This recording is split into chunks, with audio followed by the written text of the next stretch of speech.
happy Sunday and welcome to ChattiNatti TV. Nice seeing you. If you've been here before, hi, hello and welcome.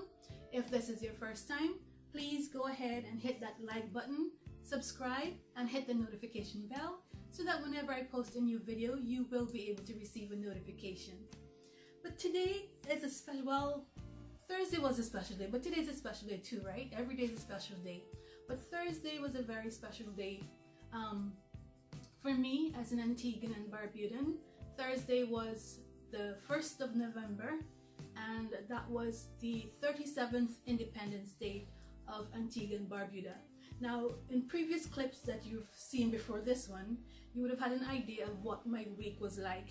And I did celebrate Thursday for independence, but I wasn't able to vlog.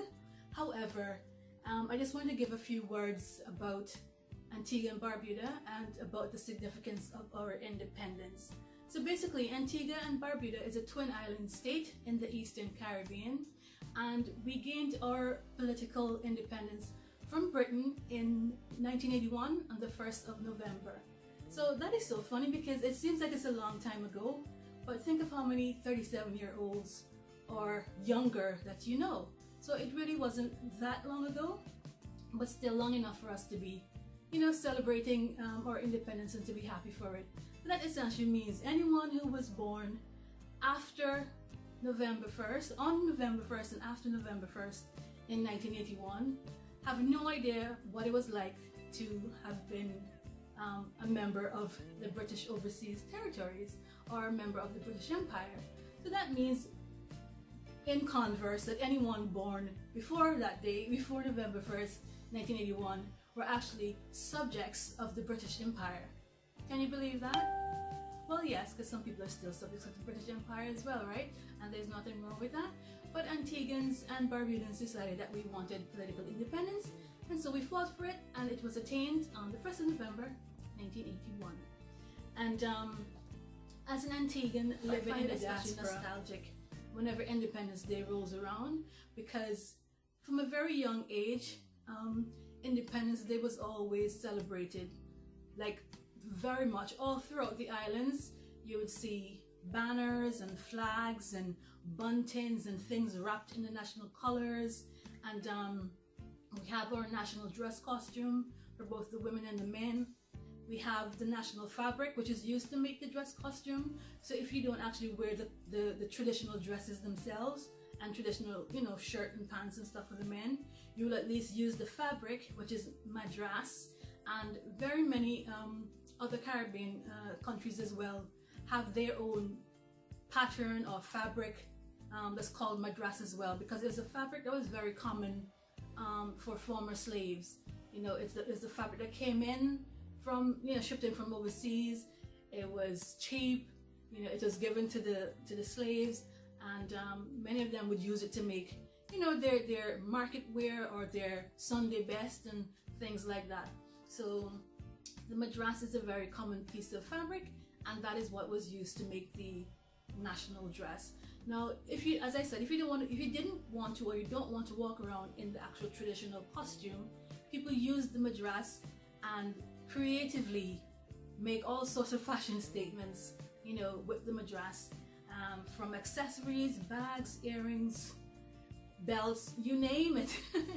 People will make fantastic things out of the madras just to celebrate independence. And also a very popular form of celebration during independence is also called the National Food Fair. Now, I know for sure that they still have that, because my Facebook and my social media was just lit up leading up to the 1st of November and on that day of people gearing up for the National Food Fair. And during the National Independence Food Fair, what you will see is many stalls of people preparing the local and traditional dishes. So all the local favorites: fungi and saltfish, dukanar, pepper pot, seasoned rice, which is also called cook-up rice, or I think Trinidadians call it pilau, fried fish. Our sister island Barbuda is known for its many delicious dishes that it makes from lobster. So you'll see lobster, and for the people who love their seafood, other than the lobster, you'll have crab and conch and conch's water, which is like a meaty conch stew. You'll see all sorts of local dishes, goat water, cockle soup, anything you can possibly think of in terms of national traditional food, you will find it there. But the national dish of Antigua is fungi and saltfish. Some people argue it's actually dukkana and saltfish, but whether you like fungi or you like dukkana, my favorite out of the two is dukkana, but I do like fungi as well. But saltfish is always going to be included, right? So the National Food Fair, you will see lots of that, and outside of food, you will see local crafts, things that people have made, jewelry, clothes, souvenir items, knickknacks for your home, things like that. But the whole atmosphere is just very patriotic and warm and inviting, and lots of nice smells and sounds. And also our local entertainers, especially the calypsonians, who calypsonians and soca singers are two of the most popular artists in the Caribbean, well, in the English-speaking Eastern Caribbean as well. And there's a difference between singing soca and singing calypso. Like I usually give the example of what reggae and what dancehall is for Jamaicans. Calypso is this political and social commentary. It lets you know what the current news is that's going on in the island, what the current political climate is like, you know, things that have been brought to the forefront of the social consciousness in the island. So calypsos tend to give a message, whereas soca is party music, it's dance music, it's just all about having fun. It's normally linked to carnival. Well, calypso is linked to carnival as well, but they all, you know, they all serve their different purpose. So calypso gives a message. It's more political and social commentary. Soca can sometimes give a message as well, but soca is primarily for feel-good music. It's dance. It's to get you to release all your inhibitions and just have fun and whine and have a good time, right? So the calypsonians during Independence Time normally create what we call patriotic songs, and these are the songs that stir the emotions, you know, stir the heart.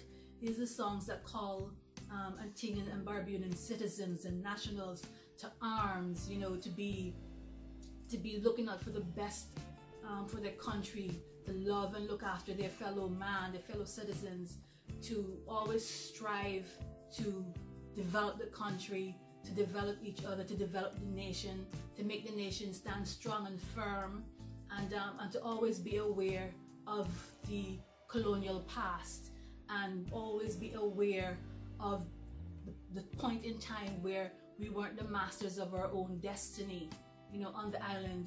And so not to take those things for granted, you know, because it's like the further people are removed from independence, they start to take certain things for granted and start believing that this is the way it always was, or this is the way, you know. But calypsos and social commentary and those kind of message music that the calypsonians put out during Independence Time is always very important and very patriotic, and really stirs the soul, stirs the spirit, and gives you a sense of national pride.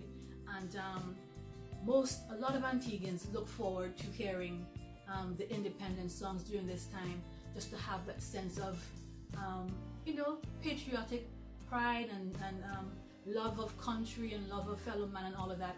And I do wish that that feeling and those sentiments were felt all throughout the year, not just at Independence Time.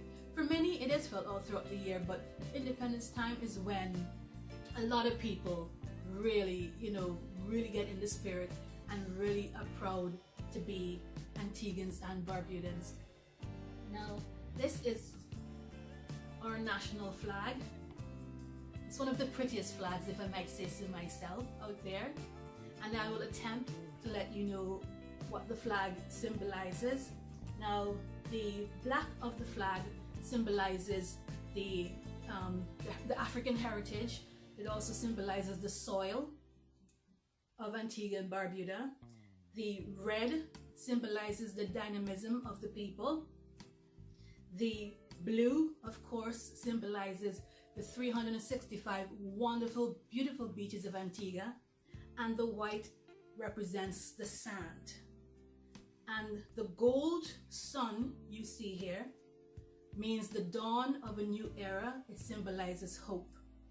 So the gold, the blue, and the white all together symbolizes Antigua's main attractions as the sun, the sea, and the sand. And the V that you see depicted in the flag that runs along the black and the red and goes right down into a point underneath the white, the V symbolizes victory. Yes, victory in that we attained independence and became our own self-rulers, and we're able to manifest, you know, our own destiny for ourselves as a country of Antigua and Barbuda. So this is my tribute to, you know, my little way of paying tribute to Antigua and Barbuda's 37th independence. I want to wish all my countrymen the happiest, healthiest, and most wonderful independence ever. And we're not very far from 40, and I hope and pray that big things are being planned as of right now for our 40th year of independence. And you can be sure, knock on wood, that I will make sure I am home at such times to participate in that auspicious occasion. But thank you very much for watching ChattiNatti today and for listening to me, you know, speak about the country of my birth, my hometown, Antigua and Barbuda. And I hope you had a good week following me along with my vlogs as well. It wasn't all that busy and the weather was terrible, but you know, this is just a clip sample of what my regular life is and is like. And yeah, also don't forget to follow me on my social media at ChattiNatti on Twitter, at ChattiNatti on Instagram, and Facebook as well. You can find my page chattinatti.com/Facebook, and you can find my WordPress blog chattinatti.wordpress.com. Thank you so much for watching. See you next time, and until then, have a fantastic week. Bye guys.